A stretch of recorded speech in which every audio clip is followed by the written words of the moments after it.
एक और वीडियो बना लेते हैं, एक और लेक्चर पढ़ लेते हैं। किसमें? ग्रेविटेशन में। 9th क्लास का चैप्टर है ये ग्रेविटेशन, और इसमें बस हमारा एक छोटा सा टॉपिक और बाकी है जिसे हम कहेंगे बायंसी और अपथर्स्ट।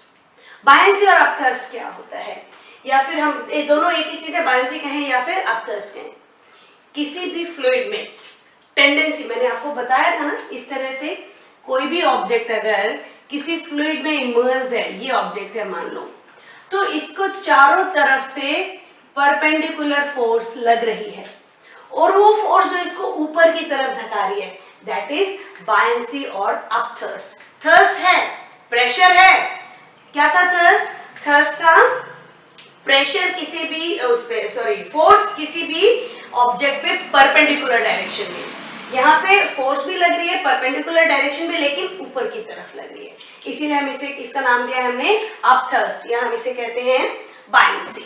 राइट, हम बायंसी की डेफिनेशन हमें पता चल गई। बहुत छोटा सा टॉपिक है, अभी फटाफट कंक्लूड हो जाता है।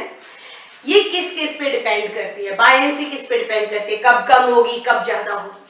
पहली चीज, volume of object immersed, directly proportional है, डायरेक्टली प्रोपोर्शनल टू बायंसी।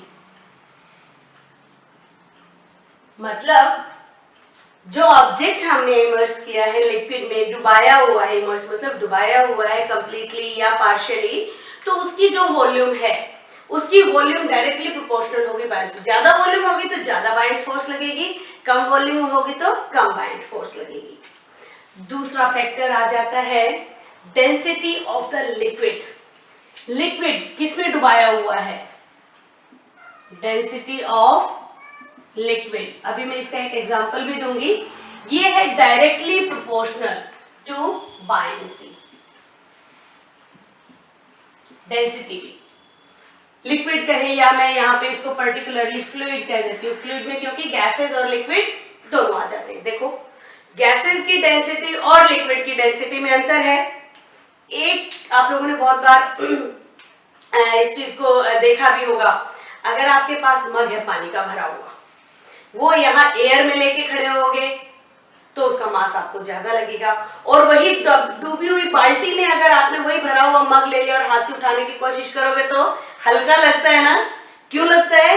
क्योंकि वहां पे आपको मदद कर रही है एक और फोर्स, बायंसी, अपथर्स्ट। आप भी उस मग को ऊपर उठा रहे हो और वो अपथर्स्ट भी उठा रहा है, इसीलिए आपको वो मास हल्का लगता है। बिल्कुल ऐसे ही जैसे एक बैग को मैं उठा रही हूँ, 10 किलो का बैग है, और आप में से कोई एक आके बोलते चलो मैम हम आपकी हेल्प कर देते, एक तरफ से मैंने उठाया और एक तरफ से आपने उठाया, तो मास तो वही 10 किलो था, वेट तो वही 10 किलो था, लेकिन जब हम दोनों ने उठाया तो हमें हल्का लगेगा ना, वो वही। ये बायंसी, अपथर्स्ट ऊपर की तरफ लगता है।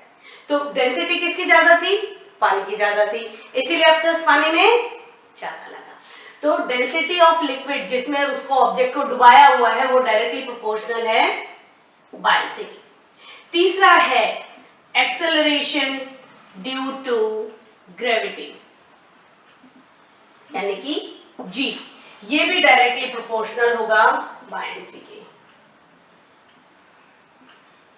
जहां पे एक्सेलरेशन ड्यू टू ग्रेविटी ज्यादा होगा वहां पे बायंट फोर्स भी ज्यादा होगी। अब देखो, सेम लिक्विड और सेम ऑब्जेक्ट को अगर हम अर्थ पे रखते हैं तब बायंसी चेक करें, और मून पे ले जाएं, किसकी ग्रेविटी, ये एक्सेलरेशन ड्यू टू ग्रेविटी ज्यादा थी? अर्थ की थी ना, तो अर्थ पे बायंसी ज्यादा होगी और मून पे उसी की बायंसी कम होगी। क्यों? किस पे डिपेंड कर रहा है? एक्सेलरेशन ड्यू टू ग्रेविटी पे। एक और फैक्टर आता है टेम्परेचर। ये मैंने सबसे लास्ट में क्यों कहा टेम्परेचर ऑफ लिक्विड, ये हमने लास्ट में, मैंने पता है क्यों कहा? क्योंकि ये तीनों फैक्टर्स तो डायरेक्टली प्रोपोर्शनल थे, याद करने के लिए आसान होगा। Temperature of liquid inversely proportional है बायंसी के। क्यों? अगर लिक्विड का टेम्परेचर हम बढ़ा देते हैं तो डेंसिटी क्या होगी बताओ जरा? लिक्विड का टेम्परेचर बढ़ाया तो उसके पार्टिकल्स दूर दूर हो जाएंगे तो डेंसिटी कम हो जाएगी। ये देखो, डेंसिटी कम तो बायंसी कम, इसीलिए टेम्परेचर बढ़ाने से लिक्विड की डेंसिटी कम हो रही है, लिक्विड की डेंसिटी कम हो रही है तो बायंसी कम हो रही है। क्लियर हुआ मेरा पॉइंट? ये छोटी छोटी बातें थी जो आप लोगों को जनरली याद रखने की हैं। अब यहाँ पे एक चीज और खास बताऊंगी मैं, बहुत इंपॉर्टेंट है, याद रखना।